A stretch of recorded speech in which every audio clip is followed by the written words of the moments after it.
Hi friends, இப்போ நம்ம என்ன பண்ண போகிறோம்னா தக்காளி தொக்கு தாங்க பண்ண போகிறோம். செம டேஸ்ட்டாக இருக்கும். இப்போ தக்காளி தொக்கு பண்ணுறதுக்கு ஒரு 150 ml எண்ணெய் சேர்த்துக்கிறோம்.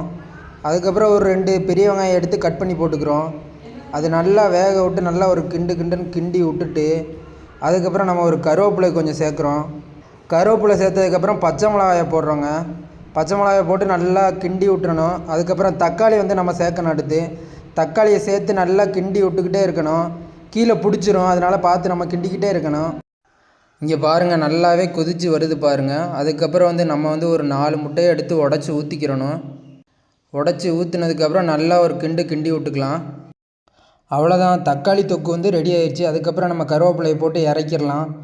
இறக்குனதுக்கப்புறம் சாப்பிட்டு என்ஜாய் பண்ண வேண்டியதான் ஃப்ரெண்ட்ஸ். நீங்கள் ட்ரை பண்ணி என்ஜாய் பண்ணுங்கள்.